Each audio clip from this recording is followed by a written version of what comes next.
Tonight, students and parents are on high alert at Chamblee Charter School after threats against the school went viral. Caitlin Ross spent the day talking to children, and Caitlin, everybody there is taking this very, very seriously. The school is taking this very seriously. They're taking every precaution to protect students, including banning backpacks inside the school until they can get this sorted out. My mom wouldn't let me because it was scary, so I wasn't gonna risk my life. Sophomore Yaron Rossborough wasn't alone. Scores of kids stayed home from school after 3 different threats went viral. It was on Twitter, Instagram, it was crazy. Drawings on school walls threatening violence were enough to scare students and teachers, but then the threat went high tech. There's some people who are like, wow, that's really scary, especially because someone sent out like a picture of someone hacking the website and it said all will burn in the place of Chamblee Charter High School. And people were really freaked out by that. In a school safety letter, the principal told parents they were working with law enforcement to find the source of the anonymous threats. The letter said students with instruments or sports equipment would have to check them at the front office. And bags big enough to fit a textbook were banned. The severity of the reaction made some students nervous. When the threat first happened, I didn't come to school like the whole week because I was scared because they had heavy police presence. But as the backpack ban continues, others appreciate the steps the school is taking to keep them safe. They've taken our backpacks and purses and stuff, or they'll check it. So I feel a little bit safer now. Well, the principal here at Chamblee Charter High School says the threat has likely passed. They're going to keep the backpack ban in place through this week just to make sure everything is okay. Reporting in Chamblee, Caitlin Ross, 11 Alive News. And in 2014, a backpack ban was placed on students at Thurl High School. It happened after a shooting near the high school in May of that year. The bags were banned for the remainder of the school year. Tonight, the search continues for the man who shot a 6-year-old boy. This happened over the weekend. Now, Sean Moore was shot in the chest, and after the shooting, he was checked out by first responders. They believed he was only hit with a BB or a pellet gun. He was then left with his mother, but the little boy kept complaining about his pain, so his mother took him to the hospital. And that's when doctors discovered the child had actually been shot with a .22 caliber. He was immediately airlifted to Children's Healthcare of Atlanta at Egleston. He's expected to be okay, but will be left with a permanent reminder. Well, they're not going to be able to remove the bullet, so he's going to have the bullet in him. I just thank God that, you know, my grandson is okay. You know, pray that this bullet don't affect him. But they say that the bullet went through his rib, so his rib is broke. Anyone with information on the shooting should call police or Crime Stoppers. Tonight, 11 Alive has learned a county judge out of Cobb has ruled in favor of the state in the Ross Harris case. That means certain evidence or so-called prior bad acts, that's a direct quote, will be allowed during the trial. It's not clear if the judge's ruling today was in favor of the state's motion in its entirety, but we do know that the defense was fighting to exclude, again, the evidence of so-called prior bad acts.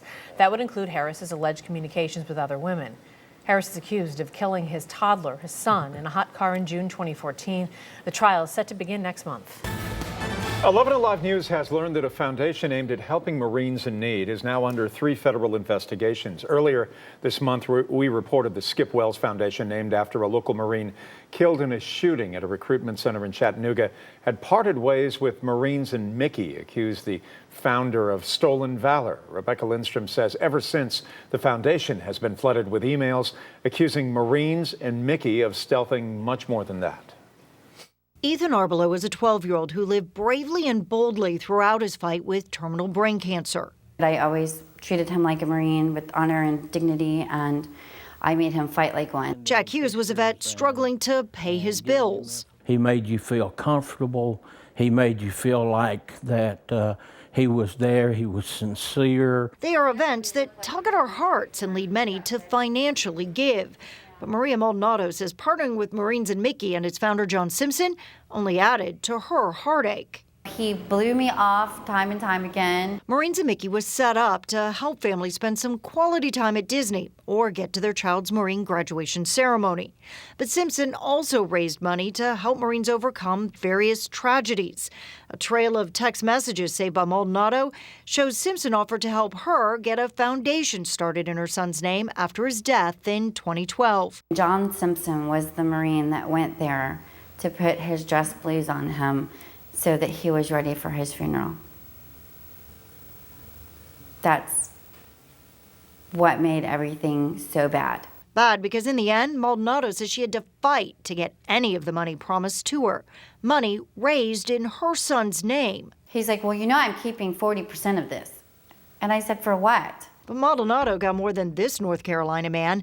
Jack Hughes says he's never seen a dime. There's a lot of veterans out there that need what he said he had to offer, but he didn't come through with any of it. Hughes says what upsets him more than the money are the lies.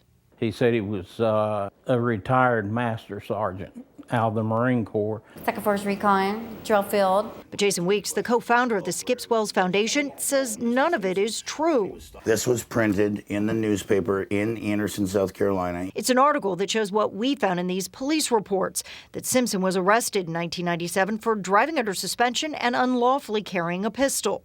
They run him and they figure out that he's UA from the Marine Corps and the Marine Corps is looking for him. Simpson pled guilty to the charges and, according to our open records, was only a private when, after 3 years of service, was involuntarily discharged from the Marines by a special court-martial. We had no clue that the magnitude, the biblical proportion of fraud that was going on. The victims aren't just the families that failed to get the money, but the thousands of people who donated believing in the cause. There have been rallies and raffles and dozens of GoFundMe pages. It is unclear how much money Simpson has raised. He has yet to file any tax forms listing his charity's revenue or expenses. The Skip Wells Foundation says they've given $140,000 alone. It's a lot of money. And it's not so much the money as much as it is the circumstance and the premise and the pretense and the sickening level of deceit. The FBI, NCIS, and IRS are now looking into these complaints. In a written statement to us today, Weeks says that he has spent more than $220,000 helping more than 300 families make it to Disney or a Marine graduation. He says he has hired a lawyer to sue the Skip Wells Foundation and insists they are trying to take over his charity. In Cobb County now, a man who posed as a doctor sentenced to prison.